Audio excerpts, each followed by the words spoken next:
Selamat malam, salam sejahtera. Terima kasih karena bersama dengan saya di Nazilin Unity Channel. Malam ini aku nak kongsi dengan kamu semua keputusan sebenar ROS yang telah diketahui oleh Ahmad Maslan dan telah diumumkannya beberapa menit yang lepas.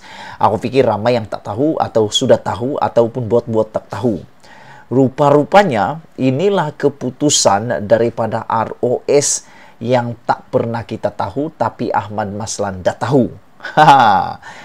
Lama juga aku tunggu, 16 hari bulan Julai yang lepas, sepanjang hari 24 jam tu, aku selalu belek-belek cari keputusan, tunggu keputusan demi keputusan. Seperti Zahid Hamidi, aku pun rasa debarannya. Seperti Akarumbi UMNO, aku pun rasa debarannya. Nak tahu juga kan, apa keputusan daripada ROS. Rupa-rupanya keputusannya sudah diumumkan kepada Ahmad Maslan, tapi tak pernah diberitahu, dan inilah keputusannya. Ahmad Maslan mengatakan bahawa UMNO sudah serah 8 dokumen tambahan diminta ROS. Rupa-rupanya 16 hari bulan yang lepas itu, keputusan ROS ialah meminta tambahan 8 dokumen daripada UMNO. Makna kata, borang permohonan UMNO sebelum ini rupa-rupanya tak lengkap, tidak cukup, dan ada masalah. Makna kata, boleh kata, permohonan UMNO boleh ditolak kalau bukan kerana kalau bukan kerana UMNO, aku fikir permohonan itu sudah ditolak kerana tak lengkap. Macam jugalah kita memohon kerja. Apabila dokumen kita tak lengkap, otomatik dokumen itu akan ditolak. Tapi syukurlah, UMNO dapat advantage. Seperti Ahmad Maslan kata, jangan salahkan ROS, tak beritahu keputusan dengan segera. Dan perlu tunggu, beri masa 2 atau 3 minggu lagi kepada ROS. Jadi itulah ceritanya. Ahmad Maslan mengesahkan hari ini UMNO telah menyerahkan ke semua dokumen tambahan yang telah diminta oleh Jabatan Pendaftaran Pertubuhan ROS bagi permohonan pindaan perlembagaan parti itu. Beliau berkata, sudah. Balas Setiausaha Agung UMNO itu secara ringkas kepada Malaysia kini apabila ditanya mengenai status permintaan penambahan dokumen oleh ROS. Wow. Syukurlah UMNO dapat keistimewaan untuk menambah dokumen yang tidak lengkap supaya permohonan mereka dapat diproses seterusnya. Tapi yang menjadi persoalan di sini ialah apa sebenarnya 8 dokumen yang tidak diserahkan itu? Kenapa tidak diserahkan lebih awal berserta dengan dokumen-dokumen yang lain? Itu persoalannya. Apakah ini tindakan sengaja ataupun tindakan lepas pandang? Kalau tindakan lepas pandang, aku fikir perkara itu patut tak lepas pandang kerana ini menentukan nasib siapa? Zahid Hamidi, Presiden UMNO sendiri, juga nasib UMNO itu sendiri. Dengan kata yang lain, perkara itu tak boleh dipandang rendah.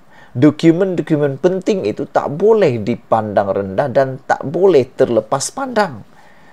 Jadi aku fikir mungkin ada satu sisi dokumen itu mungkin sengaja tidak disertakan kerana mungkin sensitif.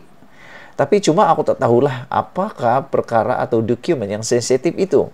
Adakah itu adalah laporan keuangannya? Adakah itu tentang kedudukan keuangan semasa parti itukah?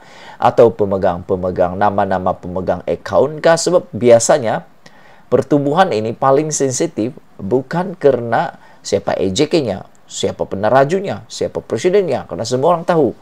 Tetapi yang lebih sensitif adalah tentang kedudukan keuangannya. Biasanya hanya beberapa orang yang tahu dan hanya beberapa orang yang akan dapat mengetahui aksesnya, boleh mengakses perkara tersebut. Ataupun mungkin minit curai, minit mesyuarat yang mungkin belum disahkan sepenuhnya isinya dan perlu mungkin diubah suai atau sebagainya. Jadi mungkin kamu tahu Mungkin Anda tahu apakah 8 dokumen yang dimaksudkan oleh Ahmad Maslan ini. Pada pendapat kamu, adakah itu terlepas pandang atau sengaja tak disertakan kerana menganggapnya tidak penting? Ahmad Maslan juga hari ini terdahulu, Ahmad Maslan berkata UMNO memberi ROS sehingga 2 minggu untuk meneliti 8 dokumen tambahan yang diminta sebelum memberikan maklum balas. UMNO sebelum ini membuat permohonan pindahan perlembagaan partinya bagi menangguhkan pemilihan sehingga 6 bulan selepas PRU 15. Notis pindahan perlembagaan itu dikemukakan kepada ROS pada 17 Mei yang lepas. Pada 7 Julai lepas, ROS berkata, keputusan berhubung permohonan pindahan perlembagaan UMNO akan diketahui semalam, iaitu 16 Julai. Namun sehingga hari ini sudah 19 Julai, keputusan itu masih tidak diumumkan dan ditunggu-tunggu keputusannya. Tunggu punya tunggu, ramai orang salahkan ROS, ramai yang menuduh ROS sengaja tak mau beri keputusan lah, macam-macam lah yang dilontarkan oleh pemerhati politik semasa, juga para netizen. Ramai yang kata ini salah ROS dan sebagainya. Tetapi akhirnya Ahmad Maslan dalam kenyataannya semalam, beliau kata, jangan salahkan ROS, tak boleh salahkan ROS katanya. Jadi Ahmad Maslan backup, defend ROS tentang kelewatan pengumuman keputusan lulus atau ditolak permohonan pindahan UMNO untuk membuat pemilihan selepas PRU. Malam ini, Ahmad Maslan juga dengan sahnya mengatakan 8 dokumen tambahan telah dihantar kepada ROS. Menjadi persoalan besar tadi di awal daripada ulasan ini, apakah 8 dokumen tambahan itu? Mengapa permohonan yang sangat besar menentukan masa depan Zahid Hamidi, Presiden UMNO, juga menentukan UMNO itu sendiri, masa depan UMNO itu sendiri, dalam borang itu boleh pula 8 dokumen tambahan ini tercicir. Ataupun memang perlu ditambah, karena mungkin sebelum ini menganggap dokumen itu tak perlu, tapi tiba-tiba ROS perlu pula. Ini yang menjadi persoalan ramai pemerhati politik. Juga netizen, yaitu apakah 8 dokumen tersebut? Adakah dokumen itu sangat sulit dan perlu masa untuk disediakan?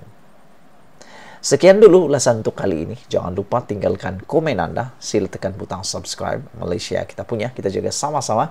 Cintai Malaysia. Kita jumpa lagi. Bye-bye.